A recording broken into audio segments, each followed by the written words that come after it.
আলহামদুলিল্লাহি রাব্বিল আলামিন ওয়াসসালাতু ওয়াসসালামু আলা সাইয়্যিদিল আমবিয়া ওয়াল মুরসালিন আম্মা বা'দু ফাআউযু বিল্লাহি মিনাশ শাইতানির রাজিম বিসমিল্লাহির রহমানির রহিম আসসালাতু ওয়াসসালামু আলাইকা ইয়া রাসূলুল্লাহ ওয়া আলা আলিকা ওয়া সাহবিকা ইয়া হাবিবাল্লাহ আসসালাতু ওয়াসসালামু আলাইকা ইয়া নাবিয়াল্লাহ ওয়া আলা আলিকা ওয়া সাহবিকা ইয়া নূরাল্লাহ।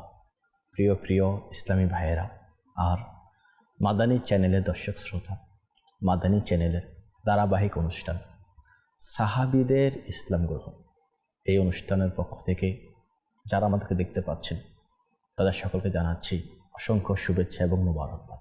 দর্শক শ্রোতা, আমরা এই অনুষ্ঠানের মধ্যে সাহাবায়ে কিরাম আলাইহিমুর রিদওয়ানের ইসলাম গ্রহণ সম্পর্কে শ্রবণ করে থাকি। কোন সাহাবী কিভাবে ইসলাম গ্রহণ করেছে, ইসলাম গ্রহণ করার পর তাদের জীবন কিভাবে তারা অতিবাহিত করেছে, শিক্ষা অর্জনের জন্য কিছু বিষয় আমরা নিজের জন্য নিয়ে থাকি। আজকেও আমরা একজন জান্নাতি সাহাবী, রাসূল পাক সাল্লাল্লাহু আলাইহি ওয়াসাল্লামের প্রিয় সাহাবী, অত্যন্ত একজন পরহেজগার মুত্তাকি আল্লাহওয়ালা সাহাবী এর ইসলাম গ্রহণ সম্পর্কে আমরা জানব। আসুন, এর পূর্বে আমরা দুরূদে পাকের ফজিলত সম্পর্কে একটি সুন্দর চমকপ্রদ দুরূদে পাক আমরা শ্রবণ করি। একদা কোনো এক ভিখারি কাফিরদের কাছ থেকে কিছু ভিক্ষা চাইল। তো আমিরুল মুকমিনিন হজরতে সাইয়েদুনা মাওলা আলী মুশকিল কুশা কাররামাল্লাহু তাআলা ওয়াজহাহুল কারীম এর নিকট ওই কাফিররা ওই ভিক্ষুককে আমিরুল মুকমিনিন আলী রাদিয়াল্লাহু তাআলা আনহুর কাছে পাঠিয়ে দিলেন ভিক্ষার জন্য। তো ওই ভিক্ষুক গিয়ে আমিরুল মুকমিনিন মাওলা মুশকিল কুশা রাদিয়াল্লাহু তাআলা আনহুর কাছে ভিক্ষা চাইলেন। তখন আমিরুল মুকমিনিন রাদিয়াল্লাহু তাআলা আনহু দুরূদ শরীফ পাঠ করে ওই ব্যক্তির খালি হাতের মধ্যে ফু দিলেন আর বললেন, মুষ্টি বেঁধে নাও, আর এই হাত, এই মুষ্টি যারা তোমাকে পাঠিয়েছে তাদের সামনে গিয়ে খুলে দিবে। তো কাফিররা এটা দেখে হাসতেছে, খালি হাতের মধ্যে ফুক দিলে আর কী হবে, এনারা হাসি তামাশা করতেছে। ওই ভিখারি ওই কাফেরদের নিকটে গেল আর তাদের নিকটে গিয়ে মুষ্টি খুলে দিলেন। যখন মুষ্টি খুলে দিলেন, তারা দেখতে পেল তার ওই খালি হাতের মধ্যে দিরহাম রয়েছে। এই কারামত দেখে কয়েকজন কাফির মুসলমান হয়ে গেল। সুবহানাল্লাহ, কিরকম শান আমাদের আকা ও মাওলা হযরত সাইয়েদুনা মাওলা আলী মুশকিল কুশা রাদিয়াল্লাহু তাআলা আনহুর খালি হাতে ফু দিয়েছে আর তাতে দিনার হয়ে গিয়েছে দুরূদে পাকের বরকত।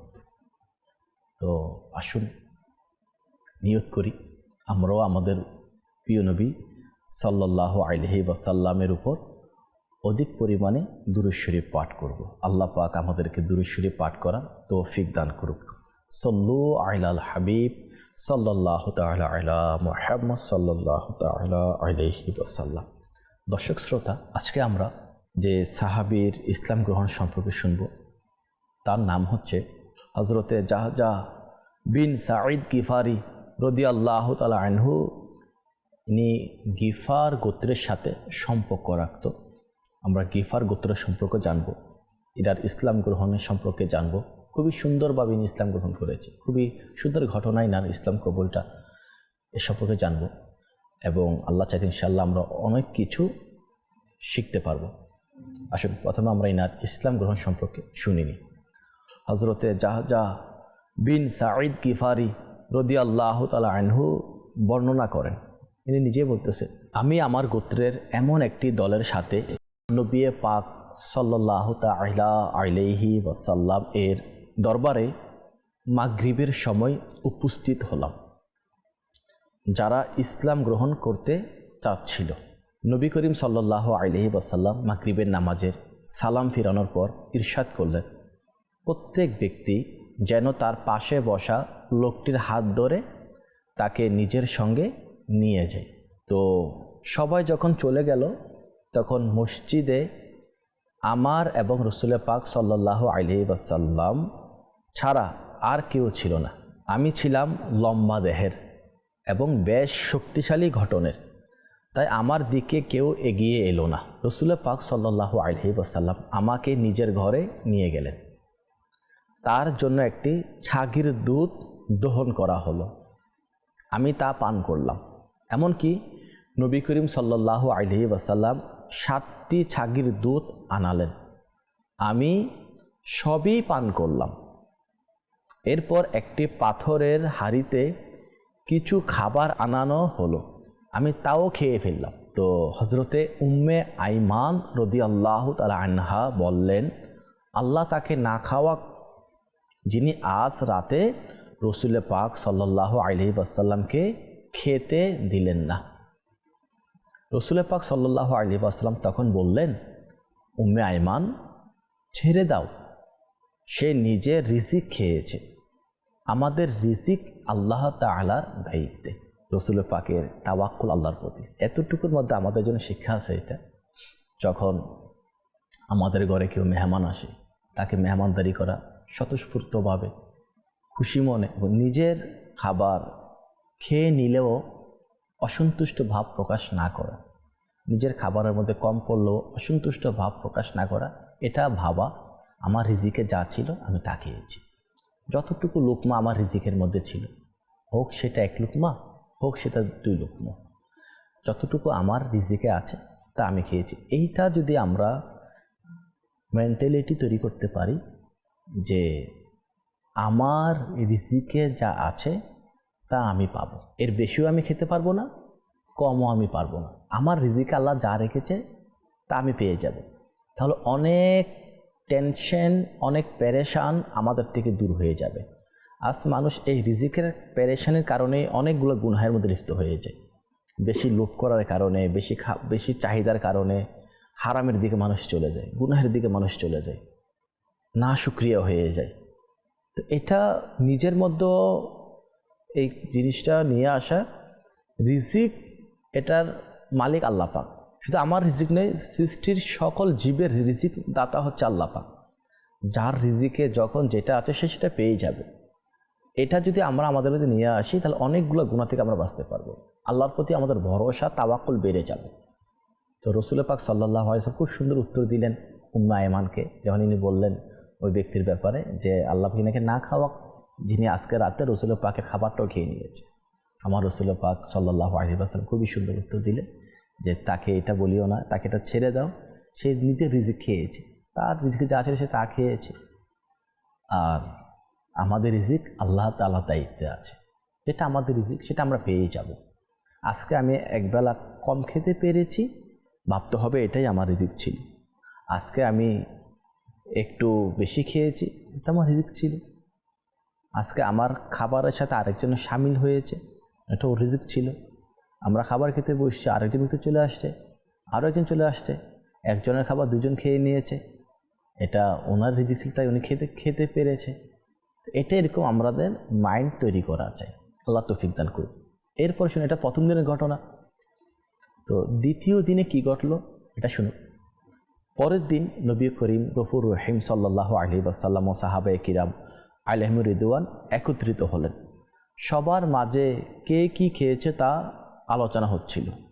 হজরতে জাহজা বিন সাঈদ গিফারি রাদিয়াল্লাহু তাআলা আনহু 7 ছাগির দুধ এবং হাড়ির খাবার খাওয়ার ঘটনা বর্ণনা করলেন। সেদিন ইসলাম গ্রহণের পর, ওই দিন তিনি ইসলাম গ্রহণ করেছেন। ইসলাম গ্রহণের পর তিনি এবং অন্যান্য সাহাবায়ে কিরাম আলাইহিমুর রিদওয়ান আবার নবী করিম সাল্লাল্লাহু আলাইহি ওয়াসাল্লামের সঙ্গে মাগরিবের নামাজ আদায় করলেন। নামাজের পর আবার রাসূল পাক সাল্লাল্লাহু আলাইহি ওয়াসাল্লাম ইরশাদ করলেন, প্রত্যেকের তার পাশের ব্যক্তির হাত ধরে নিয়ে যান। আবারও মসজিদে কেবল আমি এবং রাসূল পাক সাল্লাল্লাহু আলাইহি ওয়াসাল্লাম রইলাম। তিনি আমাকে ঘরে নিয়ে গেলেন, একটি ছাগির দুধ দহন করলেন এবং আমি পান করলাম। এবার আমি তৃপ্ত হয়ে গেলাম। হযরত উম্মে আইমান রাদিয়াল্লাহু তাআলা আনহা বললেন, এ কি আমাদের সেই গতকালের মেহমান নয়? রসুল পাক সাল্লাল্লাহু আলাইহি ওয়াসাল্লাম ইরশাদ করলেন, তবে আজ সে মুমিনের পেট দিয়ে খেয়েছে, গতকাল সে কাফেরের পেট দিয়ে খেয়েছিল। নিশ্চয়ই মুমিন একজনের পেট দিয়ে খায় আর কাফের 7টি পেট দিয়ে খায়। রসুল পাক সাল্লাল্লাহু আলাইহি ওয়াসাল্লাম যখন প্রথম মেহমান হয়েছিলেন, বেশি খেয়েছেন, আমার নবী নারাজ হননি, কিছু বলেন নাই, তাকে মেহমানদারি করেছে, অপরিচিত ব্যক্তি হিসেবে মেহমানদারি করেছে, যথাসাধ্য তাকে সম্মান করেছে, যতটুকু সে সম্মানের প্রাপ্ত তাকে সম্মান করেছে। আর এর বরকতেই সেই ইসলামের সুশীতল ছায়াতলে এসেছে। নবী পাক সাল্লাল্লাহু আলাইহি ওয়াসাল্লামের সুন্দর চরিত্র দেখে 1 নয় 2 নয় অসংখ্য অগণিত ব্যক্তি ইসলাম কবুল করে নিয়েছে। আমার নবী সাল্লাল্লাহু আলাইহি ওয়াসাল্লাম চরিত্র কোরআনে পাক। তো আমাদেরও উচিত আমাদের চরিত্র থেকে যদিও মানুষ ইসলাম গ্রহণ না করে, অন্তত পক্ষে যেন আমাকে মন্দ না বলে। এখান থেকে আমাদের জন্য শিক্ষা হচ্ছে এটা, রসুল পাক সাল্লাল্লাহু আলাইহি ওয়াসাল্লামের চরিত্র তো এটা কোরআনে পাকই, কোরআন পাকের মধ্যে নবী পাক সাল্লাল্লাহু আলাইহি ওয়াসাল্লামের চরিত্রের আলোচনা হয়েছে। তো আমরা যারা উম্মতে মুহাম্মাদি আছি, তো আমাদের তো এটা হওয়া চাই, আমার চরিত্রটা এমন হওয়া চাই যেন আমার চরিত্র দেখে মানুষ যেন বলে এই মুসলমান। যদি অমুসলিম ইমান নাও আনে, যেন এটা অন্তত বলে যে এটা মুসলমানের একটা বৈশিষ্ট্য, যেন আমার ঘরের মানুষ যেন আমাকে খারাপ না বলে, আমার সমাজের মানুষ যেন আমাকে খারাপ না বলে, এরকম হওয়া, এটাই একজন মুসলমানের চাওয়া পাওয়া। তার চরিত্রটা সুন্দর হওয়া চাই, খারাপ চরিত্রটাকে ভালো করা চাই। আর এই ভালো চরিত্র করার জন্য আমাদেরকে ভালো পরিবেশের সাথে সম্পৃক্ত হওয়া চাই, নেক লোকের সম্পৃক্ত হওয়া চাই, নেক পরিবেশের মধ্যে সম্পৃক্ত হওয়া চাই, গুনাহ থেকে বাঁচা চাই, ইলমি দ্বীন অর্জন করা চাই। এগুলো আসলেই আমাদের চরিত্র আস্তে আস্তে সুন্দর হবে।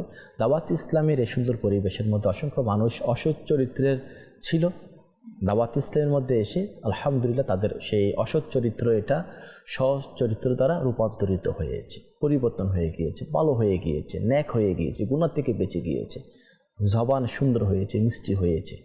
আমাদের উচিত আমরা যেন আমাদের জবান এটাকে সুন্দর করি, আমাদের কথাবার্তাকে সুন্দর করি, মানুষের মনে কষ্ট না দিই, আঘাত না দিই, দুঃখ না দিই, মানুষকে যেন আমরা ছোট মনে না করি, বাস সবাইকে ভালোবাসা দিই, মোহাব্বত করি। ছোট্ট জিন্দেগি না, চলে যাবে। তো এটাই নিরাপদ আছে, ভালো চরিত্রটা মানুষের দিলের মধ্যে থেকে যায়। আমি যদিও চলে যাই না, আমার কর্মটা মানুষের কাছে থেকে যায়, লোকটা কেমন ছিল, এ কি ভালো নাকি খারাপ ছিল। তো সিদ্ধান্ত আমার আপনার, আমি কীরকম, আমার থেকে কি মানুষ কষ্ট পায় কি না, আমি মানুষকে গালাগালি করি কিনা, ধমক দিই কিনা, আমার চরিত্র কীরকম। আল্লাহ পাক আমাদের চরিত্রকে সুন্দর করে দিক, আমাদেরকে নেক বানিয়ে দিক। আসুন আমরা হজরতে জাহজা বিন সাঈদ গিফারি রাদিয়াল্লাহু তাআলা আনহুর পরিচিতি সম্পর্কে আমরা জানি। তিনার নাম জাহজা হিসেবে প্রসিদ্ধ। তার পিতার নাম, তিনি সিরাত ও ইতিহাসের কিতাবসমূহের বিভিন্ন বর্ণনা পাওয়া যায়। কখনো সাঈদ, কখনো কাইস, মাসউদ, আবার কখনো সাদ বলা হয়েছে। এ থেকে বোঝা যায় তার পিতার নাম নিয়ে আলিমদের মধ্যে মতভেদ আছে। খোলাফায়ে রাশিদিনদের সাথে তার সম্পর্কটা কেমন ছিল আমরা শুনি। তিনি রাদিয়াল্লাহু তাআলা আনহু হজরতে ওমর ফারুক আজম রাদিয়াল্লাহু তাআলা আনহুর ঘোড়া দেখাশোনা করতেন। হজরতে উসমান গনি রাদিয়াল্লাহু তাআলা আনহুর শাহাদাতের কিছুদিন পর তার ওফাত ঘটে। তো গিফার গোত্রের জন্য আমাদের প্রিয় নবী সাল্লাল্লাহু আলাইহি ওয়াসাল্লাম দোয়া দিয়েছেন। কি দোয়া দিয়েছেন আমরা শুনব। হজরতে জাহজা বিন সাঈদ গিফারি রাদিয়াল্লাহু তাআলা আনহু সম্পর্ক ছিল গিফার গোত্রের সাথে। রাসূলুল্লাহ সাল্লাল্লাহু আলাইহি ওয়াসাল্লাম তাদের সম্পর্কে মিম্বারের উপর থেকে এভাবে দোয়া করলেন, আল্লাহ পাক গিফার গোত্রকে মাফ করে দিন। সহিহ বুখারী কিতাবুল মানাকিব। আরেক বর্ণনায় এসেছে রাসূলুল্লাহ সাল্লাল্লাহু আলাইহি ওয়াসাল্লাম গিফার সহ 7টি গোত্রের নাম নিয়ে ইরশাদ করেন, এরা আমার সাহায্যকারী আর আল্লাহ ও তার রসুলই এদের সহায়। আল্লাহু আকবার। গিফার গোত্রের সাথে কিছু সাহাবায়ে কেরামের সম্পর্ক রয়েছে। আসুন কোন কোন সাহাবায়ে কেরামের সম্পর্ক গিফার গোত্রের সাথে রয়েছে, যে গোত্রের জন্য রাসূল পাক দোয়া দিয়েছে। তো সেই গোত্রের সাথে কোন কোন সাহাবায়ে কেরামের সম্পর্ক রয়েছে আমরা তাও জেনে নিই। এই গিফার গোত্র থেকে আরও বহু বরকতময় সাহাবী রাদিয়াল্লাহু আনহুম আজমাইন উঠে এসেছেন, যেমন হজরতে আবু যর গিফারি রাদিয়াল্লাহু তাআলা আনহু, হজরতে খাফাফ বিন আইমা গিফারি রাদিয়াল্লাহু তাআলা আনহু, হজরতে আইস বিন জানাদা গিফারি রাদিয়াল্লাহু তাআলা আনহু, হজরতে হুজাইফা বিন আসিদ গিফারি রাদিয়াল্লাহু তাআলা আনহু। ইনারা সবাই গিফার গোত্রের সাথে সম্পর্ক ছিল, আর ইনারা সবাই ইসলাম গ্রহণও করেছে। ইসলামী ভাইরা আর মাদানী চ্যানেলের দর্শক শ্রোতা, আপনারা শুনলেন গিফার গোত্র কত বরকত না, যেটার জন্য রাসূল পাক সাল্লাল্লাহু আলাইহি ওয়াসাল্লাম দোয়া দিয়েছেন। আসুন আমরা হজরতে জাহজা রাদিয়াল্লাহু তাআলা আনহু সম্পর্কে আরও কিছু জানি। হজরতে জাহজা বিন সাঈদ গিফারি রাদিয়াল্লাহু তাআলা আনহুর মর্যাদার অন্যতম দিক এই যে ইসলামকে সমুন্নত করতে গিয়ে 5 হিজরিতে সংগঠিত গাজওয়া যুদ্ধ বনি মুস্তালিক তিনি রাসূলুল্লাহ সাল্লাল্লাহু আলাইহি ওয়াসাল্লামের সহচর্যে অংশগ্রহণ করেছিলেন। সেই সময় তিনি হজরতে ওমর ফারুক আজম রাদিয়াল্লাহু তাআলা আনহুর শ্রমিক হিসেবে নিয়োজিত ছিলেন এবং তার ঘোড়ার লাগাম ধরে চলছিলেন। তিনি এমন একজন সাহাবী যিনি বায়াতে রিদওয়ান এদের অন্তর্ভুক্ত ছিল। যেমন যদিও হজরতে জাহজা রাদিয়াল্লাহু তাআলা আনহুকে বদরের সাহাবী হিসেবে স্পষ্টভাবে বলা হয়নি, তবে তার একটি বিশেষ সৌভাগ্য হলো হুদাইবিয়া সন্ধির সময় যখন রাসূলুল্লাহ সাল্লাল্লাহু আলাইহি ওয়াসাল্লাম একটি গাছের নিচে সাহাবে কিরাম আলাইহিমুর রিদওয়ান থেকে বায়াত শপথ গ্রহণ নিয়েছিলেন, তখন তিনিও সে পবিত্র বায়াতে উপস্থিত ছিলেন। ইমাম ইবনে হাজার আসকালানি রহমতুল্লাহ আলাইহি বলেন, তিনি বায়াতে রিদওয়ানে উপস্থিত ছিলেন। বায়াতে রিদওয়ানের অংশগ্রহণকারী সাহাবীগণ সম্পর্কে আল্লাহ রব্বুল আলামিন পবিত্র কোরআনের মধ্যে ইরশাদ করেছে, যারা এত দামি সাহাবী, জান্নাতি সাহাবী, যাদের আলোচনা কোরআনে পাকের মধ্যে হয়েছে, যার অনুবাদ কানজুল ইমানে এভাবে এসেছে, নিশ্চয়ই আল্লাহ সন্তুষ্ট হয়েছেন ঈমানদারদের প্রতি যখন তারা এই বৃক্ষের নিচে আপনার নিকট বায়াত গ্রহণ করেছিল। প্রিয় ইসলাম ভাইরা আর মাদানী চ্যানেলের দর্শক শ্রোতা, আপনারা শুনলেন তো যে আল্লাহ পাক কোরআনে পাকের মধ্যেও এই সমস্ত ব্যক্তিদের আলোচনা করেছেন। তো এর থেকে বোঝা যাচ্ছে তারা অত্যন্ত ফজিলতপূর্ণ সাহাবী, যাদের ব্যাপারে হাদিসে পাকের মধ্যে রয়েছে রাসূল পাক সাল্লাল্লাহু আলাইহি ওয়াসাল্লাম ইরশাদ করেন, যারা সেই গাছের নিচে বায়াত করেছিল তাদের কেউ জাহান্নামে যাবে না। আল্লাহু আকবার! তারা কতই না সম্মানিত সাহাবী, ফজিলতপূর্ণ সাহাবী। তো তারা নিঃসন্দেহে জান্নাতি সাহাবী, নবীর সকল সাহাবী জান্নাতি, এখানের মধ্যে কোনো সন্দেহ নেই। আল্লাহ পাক আমাদেরকে বুঝার ও আমল করার তৌফিক দান করুক। আল্লাহ পাক হযরত সাইয়েদনা জাহজা বিন সাঈদ রাদিয়াল্লাহু তাআলা আনহুর প্রতি রহমত বর্ষণ করুক, তার সাদকায় আমাদের বেহিসাব মাফ করুক, আমিন। বিজাহি খাতামিন নবিয়্যিন সাল্লাল্লাহু আলাইহি ওয়াসাল্লাম। ইসলাম ভাইয়ের, আজকে আমরা একজন জান্নাতি সাহাবী সম্পর্কে আলোচনা শ্রবণ করেছি। ইনশাআল্লাহুল কারীম আমরা আরেকদিন অন্য একজন সাহাবীর ইসলাম গ্রহণ সম্পর্কে জানবো। সে পর্যন্ত ভালো থাকুন, সুস্থ থাকুন, মাদানী চ্যানেল দেখতে থাকুন। সল্লু আলাল হাবিব সাল্লাল্লাহু তাআলা আলা মুহাম্মদ সাল্লাল্লাহু তাআলা আলাইহি ওয়াসাল্লাম।